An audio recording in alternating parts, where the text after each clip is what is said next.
Sa pagdating ko po kanina dito, bago magmisa, may sinalubong kagad ako ng ganitong mga salita. Father, kamusta na? Ilang mga parishioners, pati si Monsignor Rolly, mga kakilala ko. At sabi ko naman doon sa isa, okay naman ako. Eto, pogi pa rin. Lalo na pag may takip.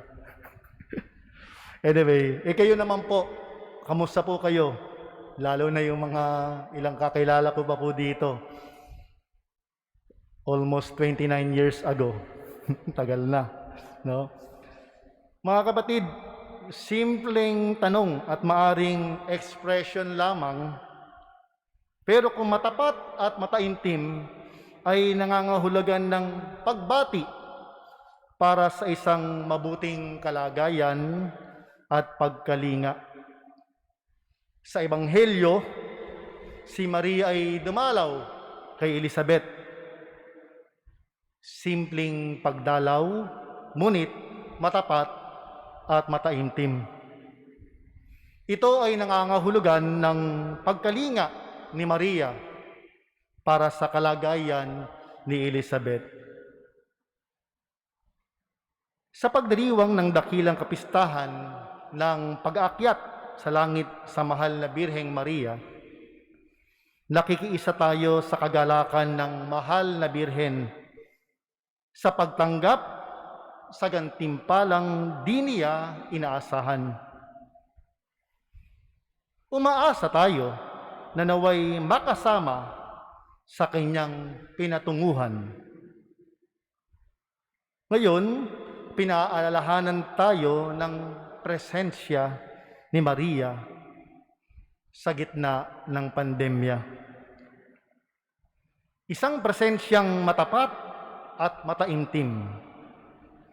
Isang presensyang nangangahulugan ng pagkalinga para sa kalagayan ng kanyang bayang minamahal. Isang presensyang nagbibigay pag-asa. Isang presensyang nagbibigay sigla. Isang presensyang nagbibigay buhay. Sa panahon nating ito, kailangan ng pagdalaw at pagdamay ng isang babaeng pinagpala sa lahat at daladalang liwanag na si Jesus, na magpapaalala sa atin na ang Diyos ay kasama natin. Sa pandemyang ito, kasama natin siya. Kaisa natin siya. Hindi tayo nag-iisa. Sa narinig nating Magnificat ni Maria, ito ay di lamang awit ng papuri, bagkus ay awit ng paghahangad ng mabuting kalagayan at pagkalinga para sa ating lahat. Narinig po natin, kinahabagan ang lahat, itinataas ang mga nasa abang kalagayan, binusog ng mabubuting bagay ang mga nagugutom. Tinulungan niya ang kanyang bayang Israel. Sa panahong ito, di po ba laganap na yung mga taong nakakaranas ng depression, nai-stress, dulot ng kalungkutan, sakit, at kamatayan.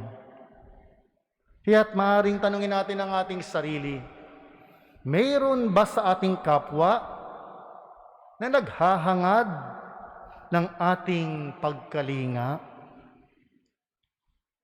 pagmamahal,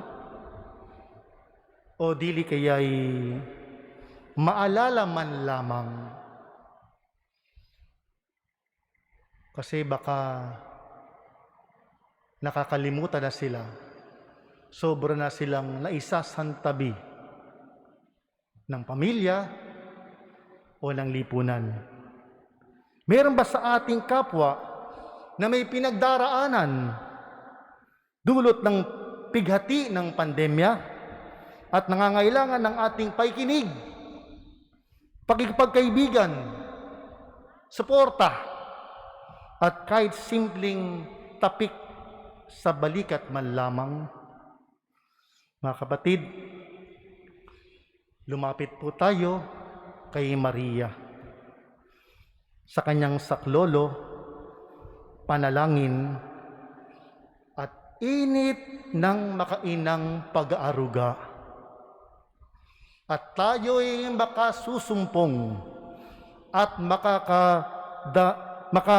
makadarama ng kagalakan, tulad ng paglukso sa tuwa ng nasa sinapupunan ni Elizabeth. Maria, aming ina, naway aming isaloob ang mga bagay sa kaitaasan at makiisa sa iyong kaluluwatian sa kalangitan. Kung tayo'y lumalapit sa ating nanay, pwede rin tayong lumapit sa ating tatay. Balita ko yung mga paring naging misa para sa ating nobinaryo ngayon ay mga paring dito sa Paco ngayon, ay yung mga paring nakadistino sa mga simbahan na ang patron ay si San Jose. Ako din po ngayon ay nakadistino sa St. Joseph Shrine sa Diocese of Cubao, dyan sa may Aurora Boulevard. Hindi kayo maliligaw. Doon lang po yun sa may Anona Station ng LRT. No? Kaya't lumapit tayo kay San Jose. Kaya magbabahagi din ng konti tungkol sa kanya. Go to Joseph, ite ad Joseph, sabi nga po natin. Kaya biyaya sa taong ito ang maging taon ni San Jose. Kung sa usaping pag-aalaga, champion talaga ang mga nanay. Pero sa tibay, katatagan at tapang, saan ka palalapit kundi sa tatay? Minsan, narinig niyo na ba to? Tuwing may nasasangkot sa trouble, tatawagin bilang resback ang tatay. Anong sinasabi? Isusumbong kita sa tatay ko. O kaya meron pa akong narinig ganito matindi. Di mo ba kilala ang tatay ko? Bagamat mali ang makipag-away at lalo na naidamay pa ang nananahimik na tatay, tumatapang kapag katabi ang tatay. Pero ano bang meron pong sinabi si Pope Francis sa kanyang apostolic letter na Patris Corde. Sabi niya, si San Jose ay merong creatively courageous spirit. Mga kapatid, unawain natin ito sa ganitong diwa, na si San Jose ay amang sandigan. Sandigan tuwing nasa kagipitan. Isang haliging matibay ng mga tahanan, lakas at tapang sa kapighatian. Kaya't sa ECQ at lockdown na ating kinaharap ngayon, mga kapatid, kailangan mag-ipon ng tapang upang di tayo sumuko at mabigo. Merong matindi nga ang pandemya ngayon. Marami nga daw ngayon dahil sa Delta variant na ito, dumadaming nagkakasakit. Kaya tayo dito ay naka-ECQ. Pero ito po, pwede kong sabihin sa inyo, at pwedeng sabihin natin sa pandemyang ito, hoy, pandemya, di mo ba kilala ang tatay ko? Si San Jose yan. Hoy, pandemya, di mo ba kilala ang Diyos ko?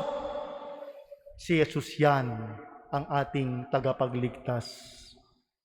Huwag tayo papasindak sa pandemya. Oo, nag-iingat. Sobrang ingat ko, hindi ko na natanggal tong takip sa mukha ko. Pwede nga palang tanggapin.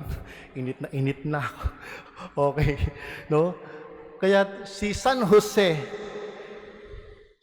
po ay isang manggagawa. Di niya pababayaang masira ang ating kalooban tulad ng pag-maintain niya sa isang bahay. Karpintero siya, di ba? Hindi niya hayaang masirang ating kalooban, pananampalataya at espiritu. Gagawa siya ng paraan bilang karpintero. Pananatilihin niyang matibay at matatag ang pundasyon ng ating pananampalataya, pag-asa at pag-ibig. Katulad po ninyo, siguro 2 taon na po kayo dito sa Paco na lockdown dahil sa pandemya. Ako din po sa piyesta nga po, nobina pa lamang, naputol na. In the middle of the nobina, hindi na namin napagpatuloy ito. Tinuloy na lang ng simple sa isang kapilya at wala nang kaharap na tao. Pagkatapos ng ang saya-saya, ang ganda, tapos biglang hinto. 2 taon na. Kahit nga po nung huling March 19 na piyesta ni San Jose, ay meron pang nadapuan ng COVID sa aming kumbento. Di ko naman alam kung bakit ako lang ang nakaligtas. Kaya nung panahon na yon, pwede pang makagawa. Ako lang nakapagmisa sa labas. Dito, sa simbahan. Yung isang kasama kong pare sa loob lamang ng kwarto. At nakaschedule na yung aming motorcade ni St. Joseph. Nanghiram ako ng sasakyan sa isang parokya. Hindi ko na inabalang iba. Dinala ko sa mag-aayos nito ng bulaklak. At ako na rin, first time ko nangyari ito, na habang dala-dala ko sa pick-up si St. Joseph, ako nga ay nagdadrive, nagbe-bless pa. Nako, no? Multitasking talaga. Pero, at nung isang gabi, nung gabi na yon, ako'y nagdadasal sa madilim na simbahan namin sa loob. Pinatay ko lahat ng ilaw. Ang bukas lang na ilaw ay yung kay St. Joseph. At doon, akin na pagtanto na nung dumating ako sa parokya 3 years ago, ako'y dumating bilang pari. Pero dahil sa nangyaring ito, may pandemya, parang naramdaman ko, ako'y naging isang deboto ni San Jose. Tulad po ng marami sa inyo dito, mga deboto ng Santo Sepulcro. Dahil nag-ECQ nga ngayon tayo, tinanong ko tuloy si Father Caloy kung tuloy ang Novena Mass. Baka kasi cancel na. Excited pa naman akong magmisa dito sa Paco. Buti lang sabi ni Father, tuloy po Father ang nobina. Yes po, mga parishioners ng San Fernando de Dilao dito sa Paco at mga fellow Paconian at mga deboto ng Santo Sepulcro, tuloy po ang piyesta. Tuloy na tuloy. Pero maaring di sa paraan ng ating naging tradisyon. Alam ko, napakasaya din ng piyesta dito na nasaksihan ko din po ito isang beses nung ako'y narito. Pero ito yung talagang maaring pagdiriwang sa mas malalim na pakahulugan sa ating puso. Dito nating may pagdiriwang ang piyesta sa mas malalim na pakahulugan sa ating puso. Sa paanong paraan? Sa ating pagsunod sa gabay ni Maria, ating ina, sa ating pananalangin sa patron at tagapangalaga ng simbahan na si San Jose, at sa matapat na pananampalataya sa ating Panginoong Hesukristo.